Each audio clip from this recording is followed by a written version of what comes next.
His boots were muddy, his cap worn. No one paid him any mind. Until that metal hit the floor. And suddenly, the man with the rake became the one with the legacy. Walt Henderson had been working the grounds at Fort Campbell for exactly 14 months. At 67 years old, with weathered hands that spoke of decades of hard work and a slight limp that made him favor his left leg, he moved through his daily responsibilities with the kind of quiet competence that made him practically invisible to most military personnel. His uniform was always clean but worn, his work boots permanently stained with Kentucky soil, and his old baseball cap pulled low over eyes that seemed to notice everything while drawing attention from no one. Every morning at 0530, Walt would arrive at the maintenance shed, collect his tools, and begin the methodical process of maintaining the base grounds. He trimmed hedges with practiced precision, edged walkways with mathematical accuracy, and maintained flower beds with the kind of attention to detail that reflected genuine pride in his work. His rake moved in steady, rhythmic strokes across the parade grounds. His mower followed perfectly straight lines across acres of grass, and his pruning shears shaped bushes into regulation conformity. To the soldiers, officers, and staff who worked at Fort Campbell, Walt was simply the groundskeeper. A civilian employee who kept the base looking sharp, maintained the outdoor spaces that reflected military pride, and performed his duties with reliable consistency. He was background scenery, essential but unremarkable, someone whose work they appreciated but whose presence they rarely acknowledged beyond the occasional nod or brief greeting. Walt's daily routine was predictable and unvarying. He started with the areas around headquarters buildings, ensuring that the first impression visitors received was one of military precision and attention to detail. He moved systematically through residential areas, maintaining lawns and landscaping that provided comfortable living environments for military families. He spent afternoons on recreational areas, keeping athletic fields and common spaces in condition for training exercises and off-duty activities. His work ethic was unquestioned, his reliability was absolute, and his presence was taken for granted by everyone who worked on the base. Walt Henderson was the groundskeeper, nothing more, someone who contributed to the overall functioning of the military installation without being part of the warrior culture that defined Fort Campbell's mission. But assumptions can be dangerous, especially when they're made about people whose true backgrounds remain carefully concealed behind the most ordinary professional roles. Welcome to Silent Salute, where we discover that extraordinary service often continues long after official recognition ends. Before we continue this remarkable story, tell us in the comments which country you're watching from today. And if you believe that the most profound heroism is often found in the quietest service, hit that subscribe button to support our channel. We're honored to share these incredible stories with you. The 2nd Brigade Combat Team was preparing for a major training exercise designed to test their readiness for overseas deployment. Colonel Sarah Martinez, the brigade commander, was conducting a comprehensive inspection of all facilities that would be utilized during the intensive 3-week training period.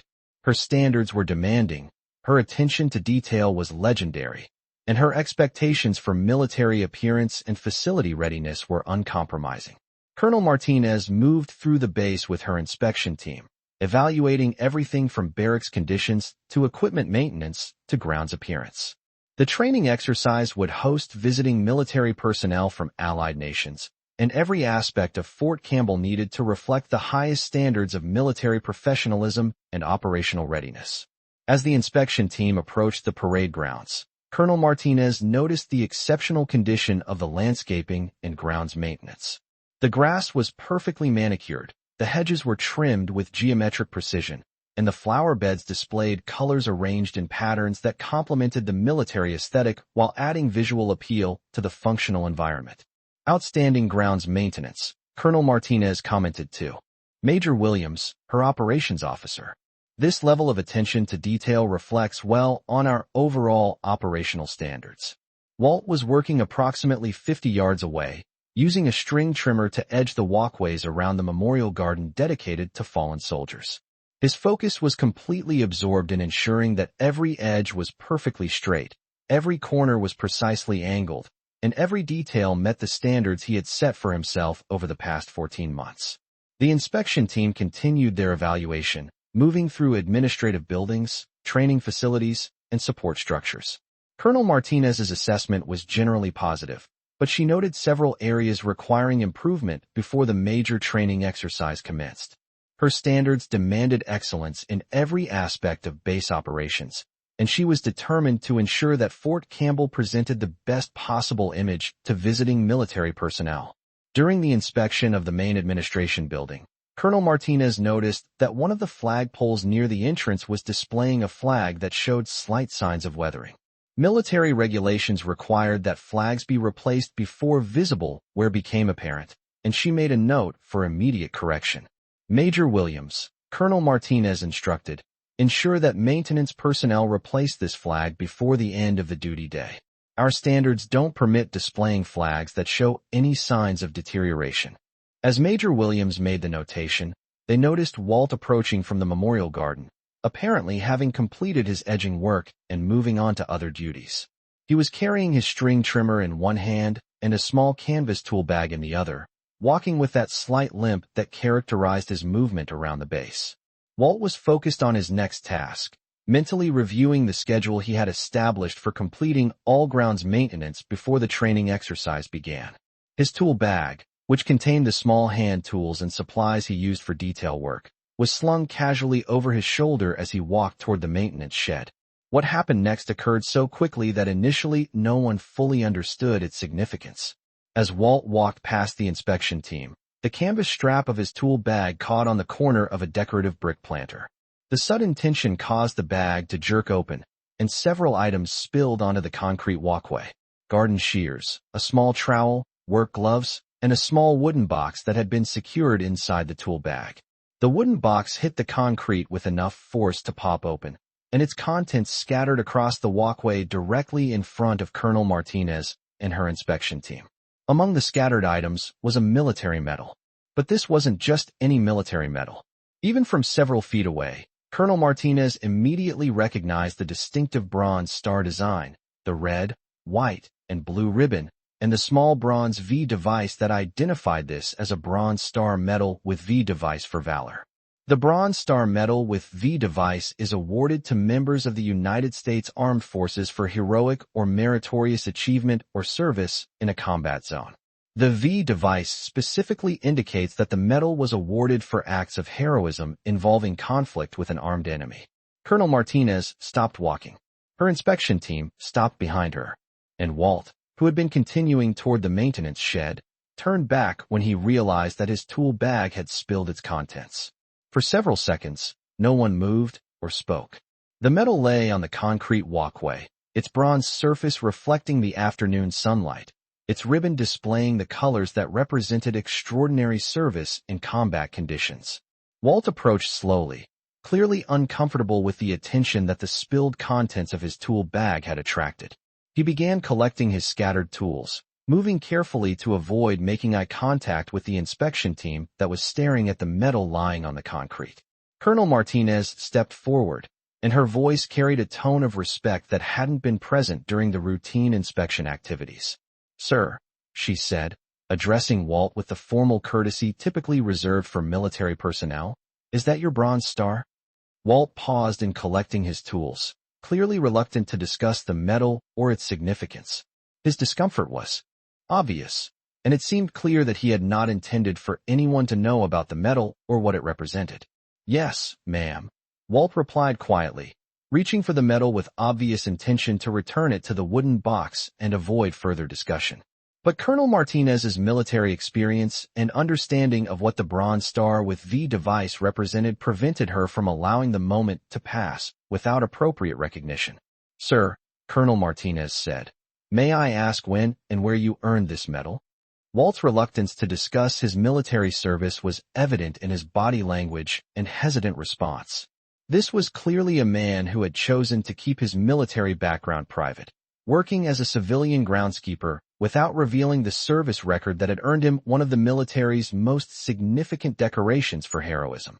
"Vietnam, ma'am," Walt replied, still focused on collecting his scattered tools rather than making eye contact with the inspection team.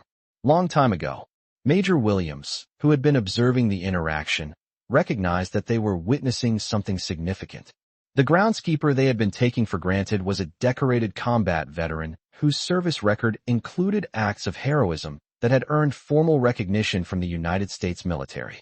"Sir," Major Williams said, "what unit did you serve with in Vietnam?"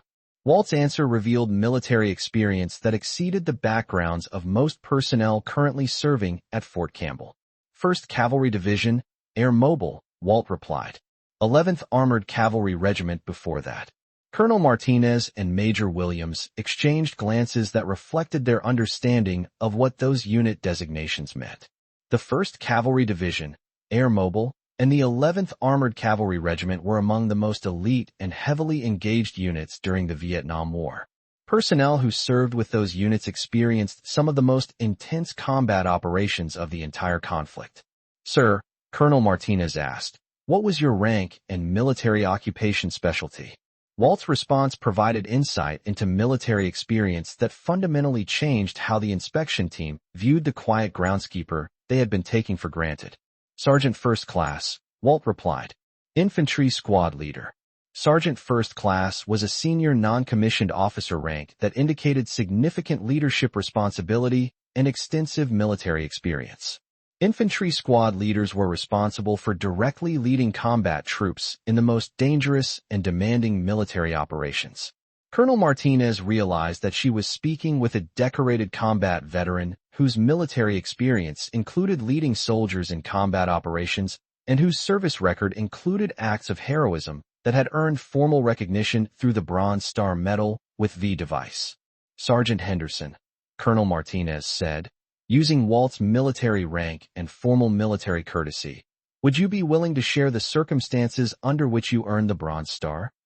Walt's discomfort with discussing his military service was obvious, but Colonel Martinez's respectful approach and formal recognition of his military rank seemed to encourage him to provide some context for his decoration. "My squad was conducting a reconnaissance patrol when we encountered a North Vietnamese Army unit that had our platoon pinned down with automatic weapons fire," Walt explained reluctantly. "The platoon leader and several soldiers were wounded and couldn't be evacuated due to enemy fire. Someone had to neutralize the enemy position to allow medical evacuation." Major Williams understood that Walt was describing a combat action that had required extraordinary courage and tactical skill. Neutralizing an enemy position that was successfully pinning down an entire platoon required direct assault against prepared defensive positions under hostile fire. "Sergeant Henderson," Major Williams asked, "how did you neutralize the enemy position?" Walt's answer revealed combat experience that exceeded the training and operational backgrounds of most military personnel serving in the modern era. "I led my squad in a flanking maneuver that allowed us to assault the enemy position from their blind side," Walt explained. "We eliminated the threat and secured the area for medical evacuation of the wounded personnel." Colonel Martinez recognized that Walt was describing a classic small unit infantry assault that required tactical expertise, leadership ability, and personal courage under the most demanding combat conditions.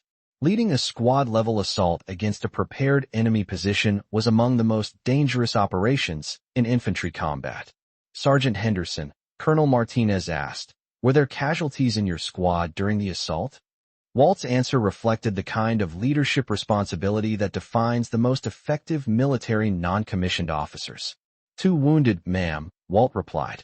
"But we got everyone out alive, including the platoon personnel who had been pinned down." The inspection team was beginning to understand that the quiet groundskeeper they had been taking for granted was a decorated combat veteran whose military service included leading successful assault operations that had saved the lives of multiple military personnel under the most dangerous combat conditions. Major Williams asked the question that was becoming increasingly important to understanding Walt's background and current situation. "Sergeant Henderson, what was your total length of military service?" Walt's answer revealed a military career that exceeded the experience of most personnel currently serving in the United States Army. 22 years, active duty, Walt replied.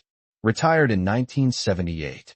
22 years of active military service indicated a career that had included multiple deployments, extensive training, and progressive leadership responsibilities.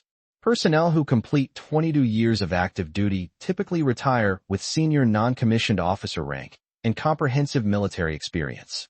Colonel Martinez realized that Walt Henderson was not just a decorated combat veteran, but a retired military professional whose career had spanned more than 2 decades of service to the United States Army.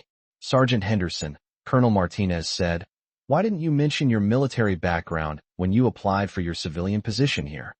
Walt's answer reflected the mindset that characterizes many military veterans who transition to civilian employment. "Ma'am, I applied for a groundskeeper position," Walt replied. "My military service was in the past. I wanted to contribute to the base mission through maintaining the facilities, not by talking about old deployments." The inspection team understood that Walt had deliberately chosen to keep his military background private, preferring to contribute to the base mission through civilian employment rather than seeking recognition or special consideration based on his military service record. But Colonel Martinez recognized that Walt's military experience represented a resource that could contribute to current military operations in ways that extended far beyond grounds maintenance. "Sergeant Henderson," Colonel Martinez said, "would you be willing to discuss how your military experience might contribute to our current training operations?" Walt's reluctance to become involved in military activities beyond his civilian duties was evident in his hesitant response. "Ma'am, I'm a civilian employee now," Walt replied. "My job is maintaining the grounds, not participating in military training." But Major Williams understood that Walt's combat experience, particularly his experience leading infantry assault operations, could provide training insights that were unavailable through conventional military instruction. "Sergeant Henderson," Major Williams said, "the training exercise we're preparing for includes small unit tactical operations that are similar to the combat actions you led in Vietnam. Your experience could help our soldiers understand tactical concepts that can't be learned from textbooks." Walt considered the request carefully, understanding that his military experience had provided insights into combat operations that could benefit current military personnel, but also aware that discussing his service record would fundamentally change his role at Fort Campbell. "Sir," Walt replied, "if you think my experience could help the soldiers, I'd be willing to share what I learned." Colonel Martinez realized that Walt's willingness to contribute his military experience to current training operations represented an opportunity to enhance the effectiveness of the upcoming exercises in ways that had not been previously available.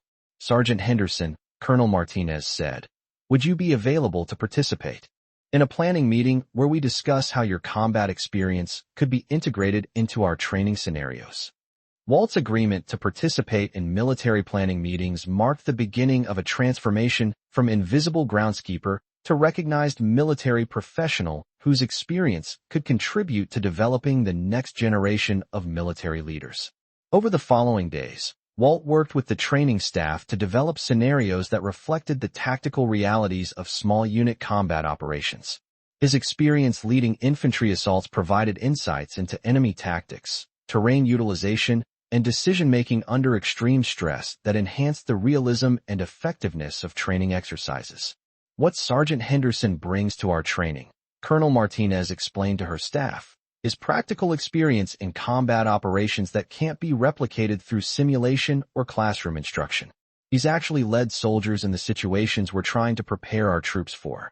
Walt's contributions to training development included realistic scenarios where infantry squads had to conduct assault operations against prepared defensive positions, tactical exercises that required split-second decision-making under hostile fire, and leadership challenges that tested non-commissioned officers' ability to maintain unit cohesion during combat operations. "The most important thing young soldiers need to understand," Walt explained to the training staff, "is that combat operations require making life and death decisions with incomplete information under extreme stress. Training needs to prepare them for that psychological reality, not just the tactical procedures." His training scenarios incorporated the kind of tactical complexity that reflected actual combat conditions rather than simplified exercises that failed to prepare soldiers for the chaos and unpredictability of real military operations. Staff Sergeant Maria Rodriguez, who was responsible for small unit tactics training, was particularly influenced by Walt's approach to developing realistic combat scenarios. "Sergeant Henderson's experience has completely changed how we approach tactical training," Rodriguez explained. He's shown us that effective combat training requires understanding the psychological and emotional challenges of actual combat operations, not just memorizing tactical procedures. Specialist James Thompson, one of the soldiers participating in the enhanced training exercises, recognized the value of learning from someone who had actually led combat operations. Learning from Sergeant Henderson is different from any other military training, Thompson said. He's not just teaching us what the manual says. He's sharing what actually works when people are shooting at you. The training exercises that incorporated Walt's experience were more challenging, more realistic, and more effective at preparing soldiers for the psychological realities of combat operations than any previous training programs available at Fort Campbell. Lieutenant Colonel David Chun, who commanded one of the battalions participating in the training exercise, observed significant improvements in his soldiers' tactical performance and decision-making abilities. The training scenarios that Sergeant Henderson developed have enhanced our soldiers' tactical capabilities in ways that conventional training never achieved, Chen reported. His practical experience provides insights that transform training from academic exercise to realistic preparation for combat operations. But Walt's most significant contribution was demonstrating that effective military service continues long after formal retirement. His willingness to share his combat experience with current military personnel reflected the kind of ongoing commitment to military mission success that characterizes the most dedicated military professionals. The story of Walt Henderson's transition from invisible groundskeeper to recognized military professional spread throughout Fort Campbell and eventually to other military installations. His example reminded military personnel that extraordinary service often continues in unexpected forms, and that the most valuable contributions sometimes come from the people whose backgrounds remain carefully hidden. 6 months after the medal fell from his tool bag, Walt was formally recognized by the base commander for his contributions to training excellence. But, more importantly, he had established training programs that continued to enhance the tactical capabilities of military personnel long after his direct involvement ended. Sergeant Henderson's legacy, Colonel Martinez explained during the recognition ceremony, isn't just his decorated combat service in Vietnam. It's his continued commitment to developing the tactical capabilities of current military personnel through sharing his combat experience. Walt's response to the formal recognition reflected the mindset that had characterized his entire military career and his civilian service at Fort Campbell. "The most important thing I can do," Walt said, "is help prepare young soldiers for the challenges they'll face in combat operations.